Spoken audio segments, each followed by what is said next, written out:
Please welcome Reverend William Barber II.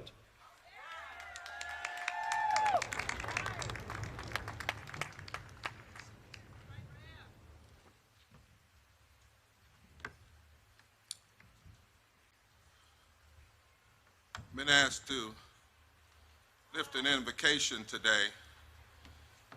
You know, Mr. President, Pope Francis says that prayer is God calling us, and prayer is opening ourselves to be seized by God for the purposes of love and justice.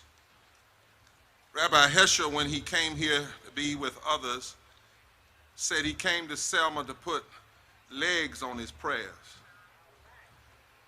And Harriet Tubman let us know that prayer is being clear that God is not dead.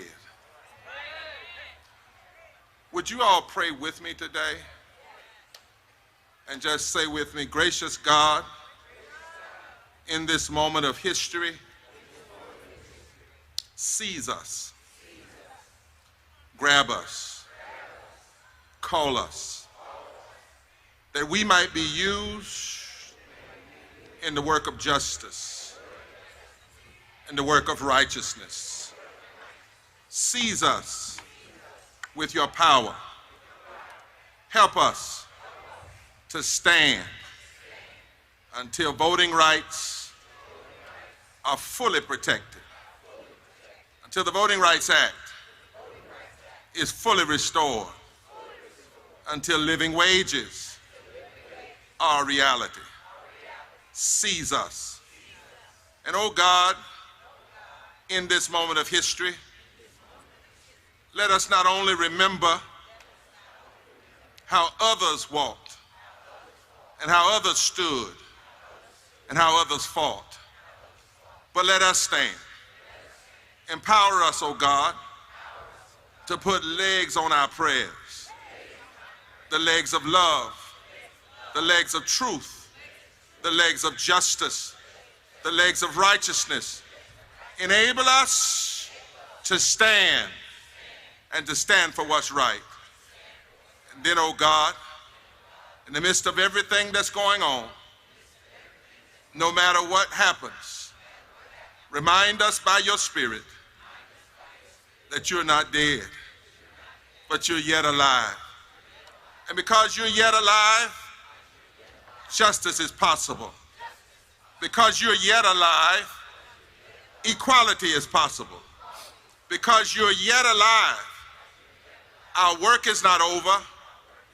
You have empowered us to do your will in the time in which we live. Thank you, God, for calling us. Thank you, God, for seizing us. Thank you, God, for putting legs on our prayers. And thank you, God, for letting us know that you're yet alive. In the name of all that is holy, amen.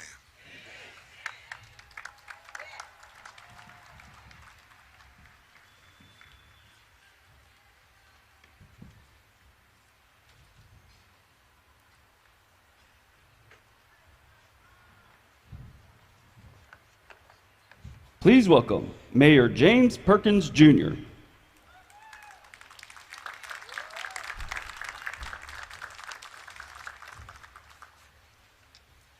Mr. President, all of our visitors, welcome to Selma. I acknowledge the local governing bodies, both county and city, and I acknowledge our state and federal partners as well. Mr. President, I want to start by saying thank you. Thank you for signing the declaration that provides the much-needed 100% reimbursement from FEMA in support of the January 12th tornado disaster cleanup. A lot of people pitched in, and many are still in support of the cleanup effort. And I especially thank our own Congresswoman Terry Sewell for her persistent, full-court press to gain for her district and especially her hometown, Selma, that which we need for our recovery. Mr. President, we needed that 100% reimbursement, and you signed it. Thank you.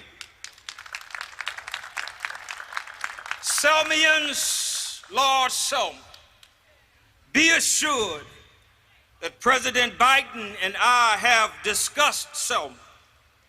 I have shared with him our vision, direction, opportunities, and our needs. He listened, and the path forward is clear. Selma has struggled and had to endure a lot. We continue to struggle, but know, despite all of our struggles, despite the Battle of Selma, despite the dismantling of Reconstruction, despite Jim Crow, despite Bloody Sunday, despite being perpetually pushed and punished for our communities and contributions to the human rights movement, despite Hurricane Zeta, which just 2 years ago ripped through Selma, despite the pandemic, despite the recent January 12 tornado that impacted 40% of our residential neighborhoods, leaving behind a massive destruction and hundreds of our citizens displaced. Despite all of that, we remain Selma strong. And with your continued support, Mr. President, we will build back better. And I say, for all of the challenges and for all of the opportunities that we have experienced, past, present, and future, I say to God be the glory.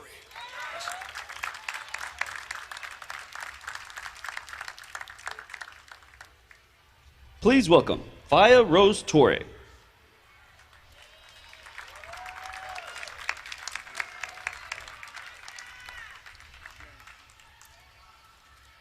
I rise on behalf of the Bridge Crossing Jubilee, the founders of the Bridge Crossing Jubilee. Would you stand with me and those who help me every year to make this possible? Would you stand as I welcome our president? Would you please stand as I welcome our president? Mr. President, this is not my first time meeting you, but I say this to you. For those who say that you are too old to run for the president again, I want to remind them of what I was told as a child. The blacker the berry, the older the berry, or the sweeter the juice. The older the berry, what? The sweeter the juice. You still got the juice. You still got the juice, Mr. President. And on behalf of the Bridge Crossing Jubilee, we want to thank you for these policies. If y'all got the Jubilee paper, on page 22, we outline what this president has done for the least of these. Let's give him a hand. Now, Mr. President, you're not perfect. I've been married to a man for 52 years, and he's not perfect. And there's some things we still want you to do. We want you to fight for Africa. We want you to fight for our people who are suffering throughout the planet because of racism and colonization. But the one reason he has not taken this up, black people, because we have not taken it up. We cannot expect the president to do what we won't do for our own people. Okay, I got to stay within my time. I want to recognize the children. Mr. President and members, Jesse Jackson, y'all. We started out with Jesse Jackson. When we started the museum, we had nothing but what Jesse Jackson gave us. This year, the theme is looking back to move forward, celebrating our youth. And there's some children here who won the Voting Rights History Contest. Where are you children? And their teacher, Miss Wanda. We wrote a book called A Time to Know. Believe it or not, there is not a school in Selma that teaches the civil rights history. There's not a school in the Black Belt that requires it to be taught. So we decided to write the book, and what we did, every child who read this book and wrote an essay or a rap about it And it was great, they got $100. It was good, they got 50, but every child got something. And these young people won the Black History Bowl. And I'm gonna tell you, they know more about voting rights history than most of you know. So give them another hand. Now this is the part that nobody wants to hear. My mother used to say, don't air your dirty laundry in public. But Mr. President, you gotta know the truth about Selma. Selma's racially divided. That storm hit all of us. But I doubt if there are 10 people, 10 white citizens from Selma that's in this audience. I would like to know if there's one white elected official in this audience. We want to build back Selma, not just better, but fairer. Say fairer. Build back Selma what? Fairer, better and fairer. We don't have a single white Democrat in statewide government. We want to be like Georgia, Cliff. We want to elect us a black senator, a Jewish senator. We can do it if we stick together. So I close with this. 3 murders took place in Selma this week. They don't want you to know it. 3 murders. Our children are suffering. The poverty is immense. And we have to let this president know that we're willing to do our part. Are you willing to do your part? Well, let's work with the mayor. Let's work with the probate judge. And let's make sure that Selma is not just built back better, but what? Fairer. We had a young black man to die of an overdose in Selma High School. Another young black man to die in the county jail who had been there 8 years without a trial. That's not acceptable, y'all. And just because we got blacks in government, we cannot make excuses. We have to require accountability from everybody. Lastly, I want to say, Mr. President, thank you for coming on Bloody Sunday. It was not Bloody Saturday. It was what? Bloody Sunday. This is our day of suffering, but also our day of victory. So thank you, Mr. President, for coming on our Bloody Sunday. Thank you again. Everybody should get this newspaper. The contributions of this president is in this paper. It's free of charge. Freedom ain't free. But when you cross that bridge today, anybody can cross the bridge. But I challenge you to be a bridge. To be a bridge and bring forth your talent, your resources, your money, and your bodies to build back Selma what? Better and fairer. Thank you.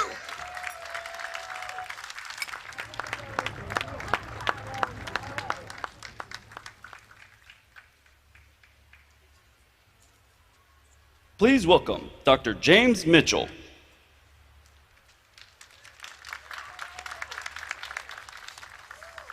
Good afternoon, Selma. Mr. President, program participants, my brothers and sisters.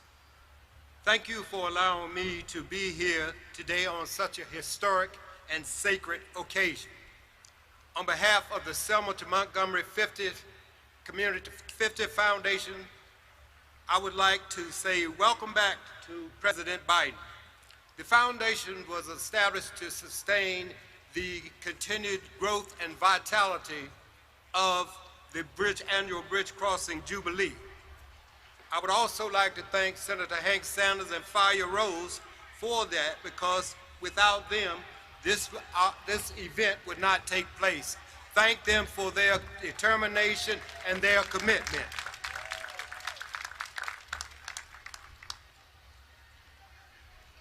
Now that you are all here, I would also like you to join me in this heavy lift called the Selma Renaissance, especially in light of all that Selma has contributed to the world. Now it is time for the world to give back to Selma. That is why the theme this year, Cross the Bridge, Be a Bridge.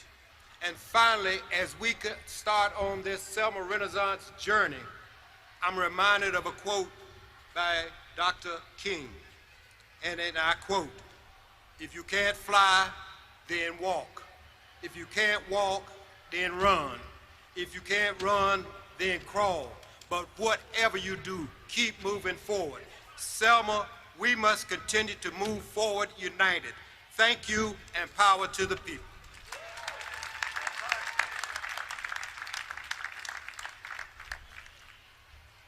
Please welcome Representative Terry Sewell.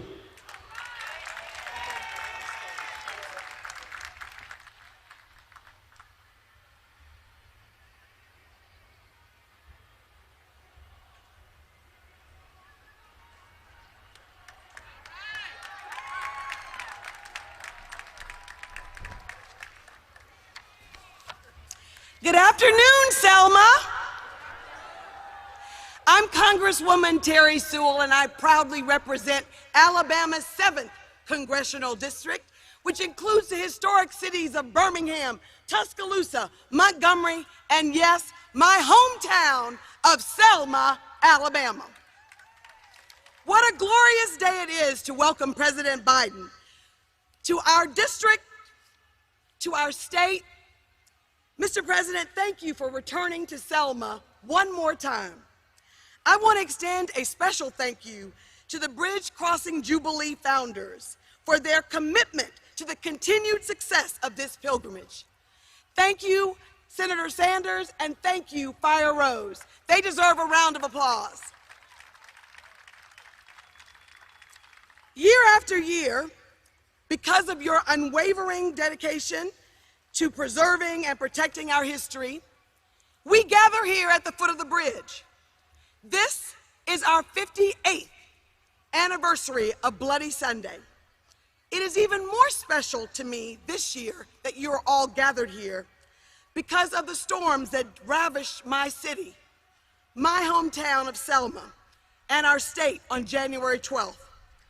As I look out towards downtown Selma now that the dust has settled, I cannot help but evoke the words of our beloved John Lewis when he told us that nothing can stop the power of a committed and determined people to make a difference in our society. Selma has made a difference in our society. It was here in Selma, Alabama, that ordinary people dared to make sure that this nation lived up to its highest ideals of justice and democracy. It was here in Selma that they marched unafraid up to the apex of the Edmund Pettus Bridge and looked down and saw those state troopers. I remember asking John what would he think, and he said, I looked over and saw the water and said, I don't know how to swim. But God had John, and God has us. We in Selma are used to people coming and walking across the bridge. They just keep walking across the bridge and not staying here in Selma. I want you to know, as a Selmian, we will always welcome the world to Selma. We are custodians of America's history, and we're very glad, Mr. President, that the National Park Service is right across the street, vested in making sure that the story of Selma stays alive. Thank you. But I want you to know that during this time of crisis, we need your help. My colleagues come and they ask me what kind of help. We need everything in Selma, Alabama. We need everything in Selma, Alabama. We are committed to not only rebuild better and fairer, but to rebuild and reimagine what Selma can and should be. We can only do that with help. And the good news is that the Biden administration, through the bipartisan infrastructure bill, is providing us with help. The good news is that through the Inflation Reduction Act, this administration is providing us with help. The good news is that the American Rescue Plan gave cities and towns and states money directly. For the first time, Dallas County got its own money. For the first time, the city of Selma got its own money. But what we have to do is leverage these opportunities to make a difference for all of Selma. We cannot have an uneven recovery. It's not fair, and it's not right. And Mr. President, I know you know that, because you have made equity the cornerstone of your cabinet. and your administration. So I stand here to say, as we remember and reflect on the past, let us all feel renewed to rededicate ourselves and to double down on the vision that John Lewis had of a beloved community. You know, the last time John was here, if you close your eyes, you can hear what he said. He said, never give up, never give in. Keep the faith and keep our eyes on the prize. I'm so excited that this president is here to tell us that he is doubling down on the Voting Rights Act, Advancement Act, and making sure that we fully restore the Voting Rights Act of 1965. I'm glad that this president is here to see us, to hear us, and to feel us. And in so doing, I know that we will get to the place we need to be, which is a better Selma, and in a better Selma, a better America, and a better world. I have the awesome task of introducing the person who will introduce the president. He is none other than a foot soldier, Charles Malden. Charles was 16 years old, a student at R.B. Hudson High School, when he had the audacity, along with those other foot soldiers, to march across that bridge. And he just didn't do it on Bloody Sunday. He did it on Turnaround Tuesday, and he did it again on the final march.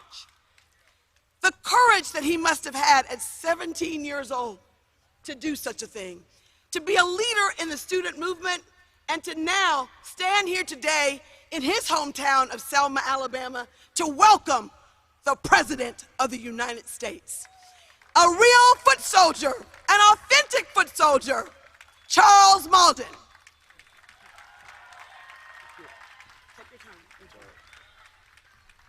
Hello, Selma. You know, 18 years ago, when I started the Foot Soldiers Breakfast, people didn't know a foot soldier from a footstool. What I take great pride in now is that you can't come to Selma or the Jubilee without finding that foot soldiers take precedence in all of the recognition of the success of the Selma movement. And because that is true. Had it not been for foot soldiers, there would not have been a movement. And what I'd like to do is, I plan to announce some of the names, but what I'd like to do, and everybody say, tell their names. So please, all of you who are foot soldiers, because you know what? You are the heroes of the Selma movement. Please stand and let people give you the recognition that you deserve.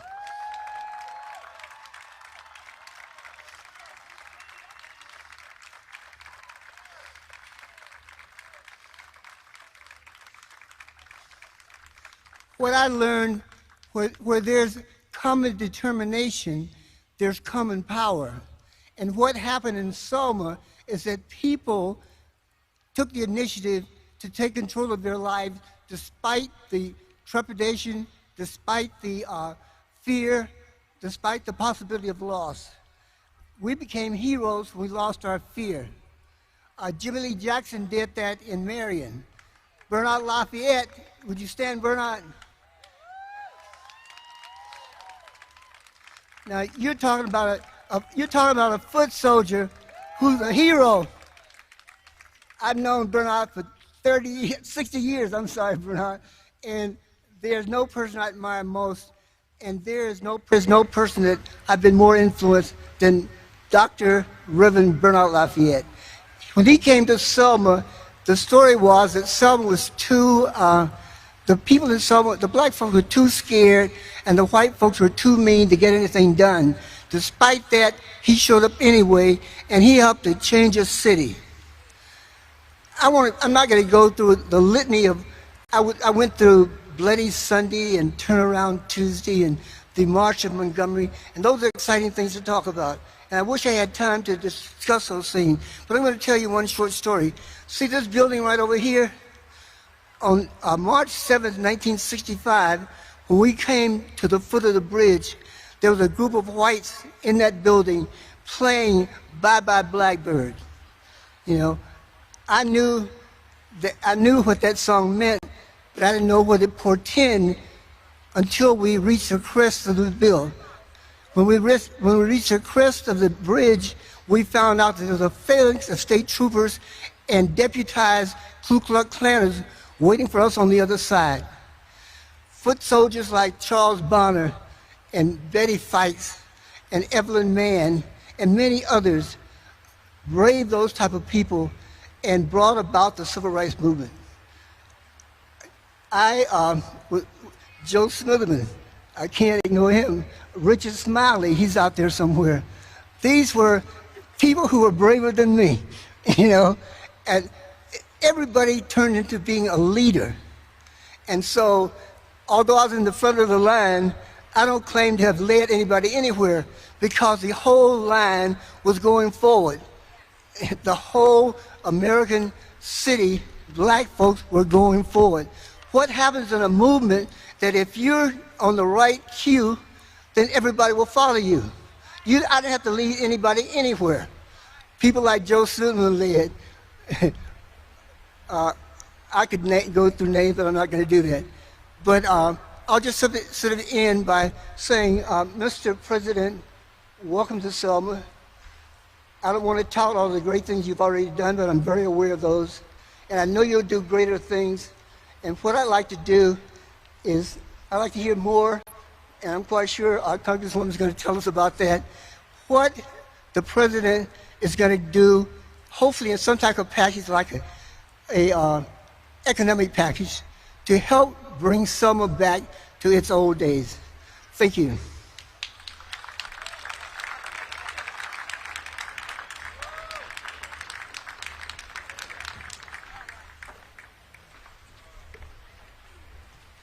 Please welcome the President of the United States, Joe Biden.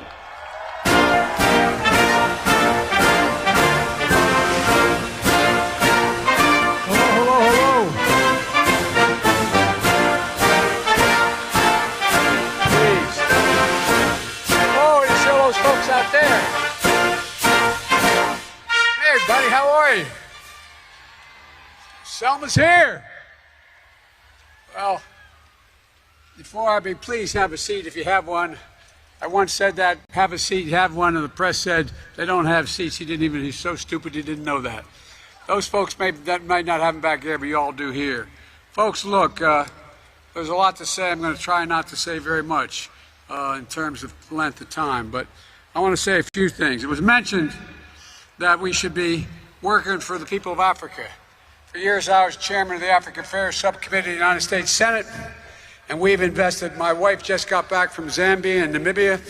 She's there all the time. We just made sure we have billions of dollars committed to build Africa. Angola is going to have the largest solar facility in all of Africa. We're investing in Africa because Africa is important and because everything happening there will affect us. So folks, that's number one. Number two, I want to make sure that, I've told the mayor, I think mayors being the toughest job in America. But one of the mayors who took some time to come and help me put together my program, Keisha Lance Bottoms. Keisha, would you stand up? From Atlanta. She's understandably going home because she's got some kids and it's about time. She promised she'd stay as long as she did, and she did. But we got another mayor coming too. So anyway, thank you very much, Keisha. And folks, last time I was here, my daughter is a social worker, Ashley Biden, was with me. She couldn't be with me today. She wanted to because she's working on a project for battered women up in Delaware and Philadelphia. So she sends her best. On this stage, the children of God started a journey. Walking, not saying a word, beaten, tear gassed. On this bridge, blood was given to help redeem the soul of America. Last time he was here, I was with him, John Lewis. They were his words. Mayor Perkins, Congresswoman Terry Sewell, members of Congress, all of you are here, Charles Maudlin, all of the foot soldiers of Selma, distinguished guests. You were among the final words of our dear friend John Lewis delivered as he stood on the bridge over troubled waters 3 years ago. I had the privilege of standing with him. Words that give meaning to the past and purpose to the future. I've been on this bridge before as vice president, as a candidate for president, and was even before as a senator, because history matters. And now I'm here as your president. The truth matters, notwithstanding what the other team is trying to hide. They're trying to hide the truth. No matter how hard some people try, we can't just choose to learn what we want to know and not what we should know. We should learn everything, the good, the bad, the truth of who we are as a nation. And everyone should know the truth of Selma. 600 believers put faith in action to march across that bridge named after the Grand Dragon of the KKK. They're on their way to the state capital of Montgomery to claim their fundamental right to vote, laid in the bedrock of our Constitution, but stolen by hate, harbored in too many hearts. With unflinching courage, foot soldiers for justice marched through the valley of the shadow of death, and they feared no evil. The forces of hate conspired to demise, but they endured. They forced the country to confront the hard truths and to act to keep the promise of America alive. I was a student up north in the civil rights movement. I remember feeling how guilty I was. I wasn't here. How could we all be up there and you going through what you went through, looking at those? I can still picture the troopers with their batons and wands and whips. A promise that declares we're all created and deserve to be treated equally. 2 weeks later, they marched to Montgomery with Dr. King and an even bigger coalition of people from different races and faiths. 5 months later, the Voting Rights Act was signed into law 5 months later. But as I come here in commemoration, not for show, Selma is a reckoning. The right to vote, to have your vote counted, is the threshold of democracy and liberty. With it, anything's possible. Without it, without that right, nothing is possible. And this fundamental right remains under assault. The conservative Supreme Court has gutted the Voting Rights Act over the years. Since the 2020 election, a wave of states and dozens of anti-voting laws fueled by the big lie and the election deniers now elected to office.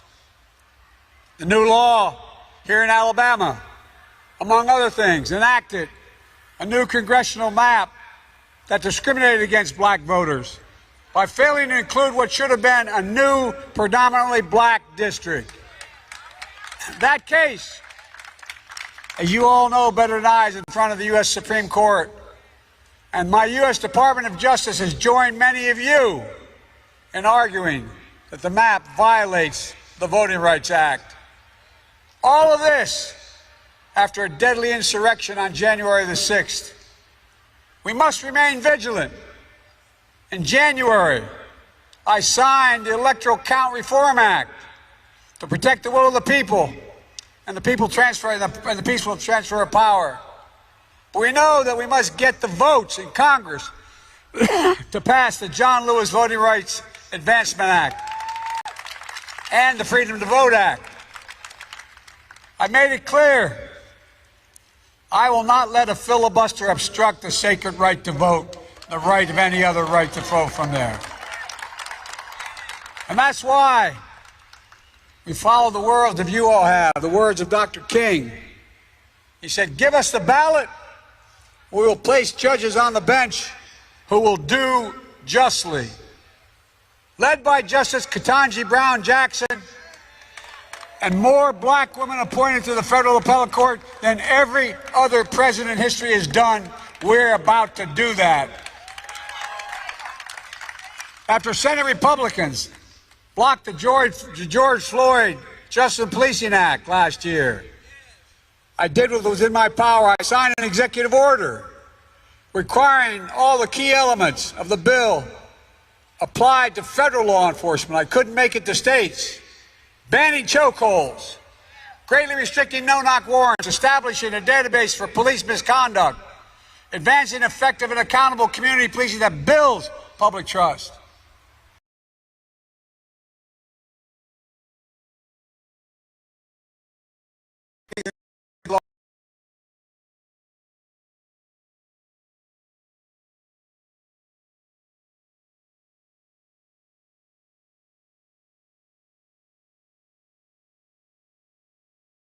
We're going to ban assault weapons again. They matter. Fewer people died, fewer mass shootings. And together we're saying loud and clearly that in America, hate and extremism will not prevail, although they are rearing their ugly head in significance now. Silence, as the saying goes, silence is complete. And I promise you, my administration will not remain silent. I promise you. The task before us is about justice, but it's also about jobs, financial stability, the ability to generate generational wealth. It's about hope, self-worth. It's about dignity. That's why we're building an economy that I've been very significantly criticized for, but I make no apologies, that grows the economy from the bottom up and the middle out, not from the top down. We weren't poor, but we weren't wealthy. We were a typical middle-class family with a 3-bedroom home and 4 kids and a grandpop living with us. I don't remember anything trickling down from on my dad's kitchen table, the trickle-down economic problem. Because when we do that, we build from the middle out, the bottom up. The poor have a ladder up. The middle class does very well, and the wealthy still do well. We all do well.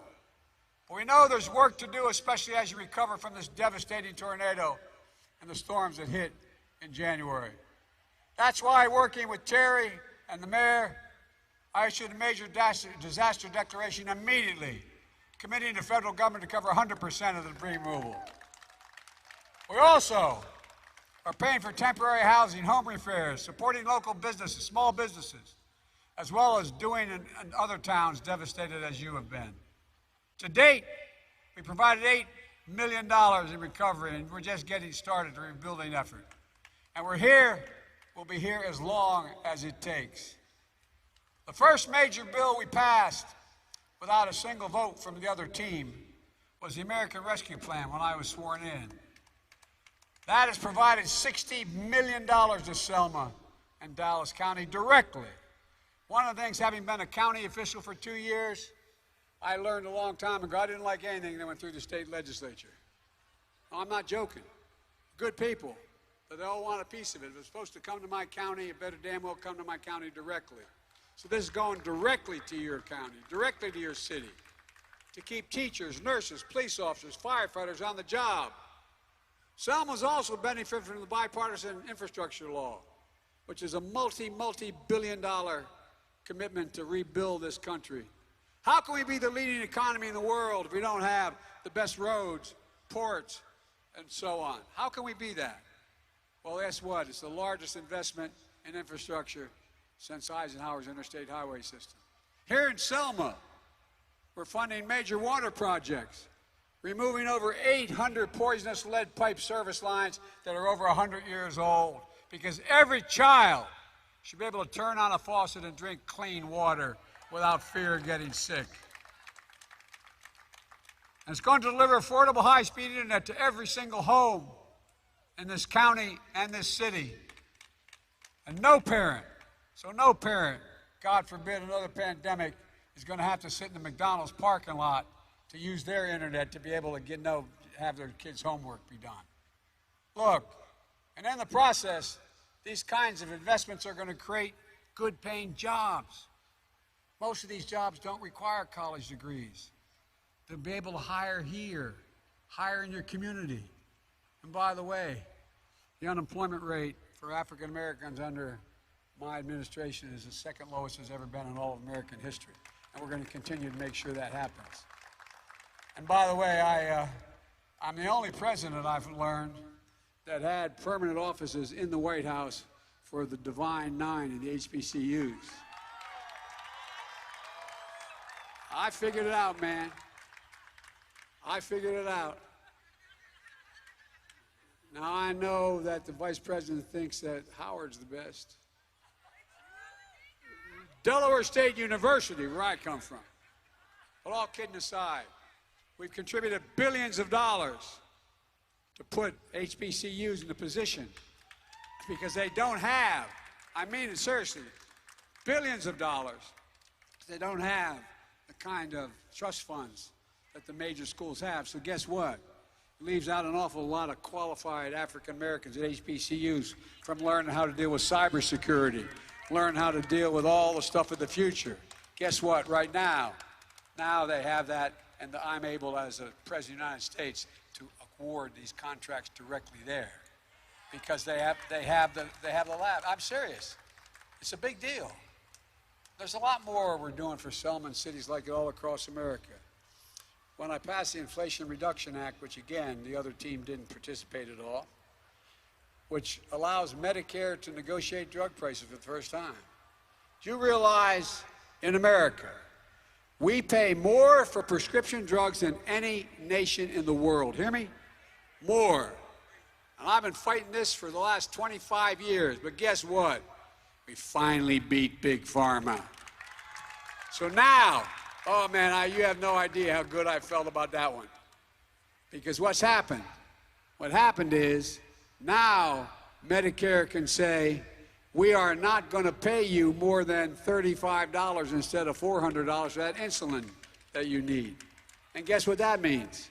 Not only it reduces prices for people who need help, but it reduces the federal budget by $158 billion. You know, we can walk and chew gum at the same time.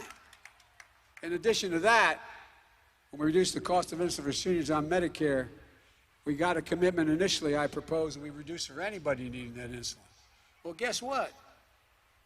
The other team voted that down too. Along came the largest maker of insulin in the country. They, as they said, seen the Lord. They saw light. And here's the deal, I'm not kidding. Eli Lilly, one of the biggest drug makers of insulin, they just announced they're going to cap the cost of all their insulin at $35. And guess what that means? No other company going to be able to charge more than that because no one's going to buy it. For everyone else with diabetes, that's going to help 500,000 folks in Alabama today are on this. And it's going to reduce the price from somewhere between $400 and $600 a month to $35 a month. So let's finish the job. Lower the price for everyone, including the 200,000 children with type 1 diabetes across this country. But there's more work to do. We'll protect Social Security and Medicare, and we'll protect, by the way, did you see that State of the Union address? I said, it means all you guys are against cutting Medicare and Social Security. Oh, yeah. Well, in my religion, we go, bless me, Father. That's a wonderful thing. Look, Medicaid is critically important to people that are having trouble making it. And the Affordable Care Act, we increased the available money by $800 for those folks. We're going to make sure we protect those too to make sure they get the care they need. Look, we need to reward work, not just wealth, because the idea, you know, we used to have about 670 billionaires in America. Now we have about 1,000. Do you realize they pay a lower tax rate than your police officers or the people driving that ambulance? They pay a lower tax rate than hard-working folks. I think you should be able to make $1 trillion. Just pay your fair share, Jack. No, I mean it. And by the way, we'll also cut the deficit when we have them begin to pay their fair share. Look, with Terry's leadership, let's make sure working parents in Selma and across the country have a living wage. There should be sick days available, paid family and medical leave. We're the only country in the nation in the world that doesn't have it. Affordable child care and elder care. It saves money. Let's restore the full child tax credit. And by the way, that cut black child poverty in half and gave tens of millions of parents some breathing room, including almost 1 million folks in Alabama. I was telling the mayor on the way over, my dad is a hard-working guy, a real gentleman, a decent man. He never got a college degree. He never got to go to college. It was a great regret he had. But you know what he used to say for real? I'm sorry I always quote my dad, but it's worth saying. He'd say, Joey, remember, a job is about a lot more than a paycheck. It's about your decency. It's about respect. It's about being able to look your kid in the eye and say, honey, it's going to be okay. It's so easy to make that happen without any fundamental changes. But they're not letting us up to now. With HUD Secretary Marcia Fudge. Marcia, you're here, aren't you? There you go. She's my Secretary of Housing and Urban Affairs. Look, she's leading the way on housing discrimination and affordable quality housing. My message to you is this. We see you. We're fighting to make sure no one's left behind. This is a time of choosing, and we need everybody engaged. We know history does not look kindly on those who deny the march across the bridge to redeem the soul of America. Let me close with this. In many of your faith traditions, Sunday is the Sabbath, the day of rest. But on that Sunday morning of March 7th, 1965, Amelia Boynton Robinson and 600 of her fellow children of God chose different pews. On this bridge of her beloved Selma, they were called to the altar of democracy. Unsure of their fate, but certain of the cause was righteous. So she would go on to say, quote, you can never know where you're going unless you know where you've been. We know where we have been. My fellow Americans, on this Sunday of our time, we know where we've been, and we know, more importantly, where we have to go. Forward, together. So let's pray, but let's not rest. Let's keep marching. Let's keep the faith. But most of all, let's remember who we are. We're the United States of America, and there's nothing beyond our capacity when we act together. So let's go and finish the job. God bless you all, and may God bless our troops.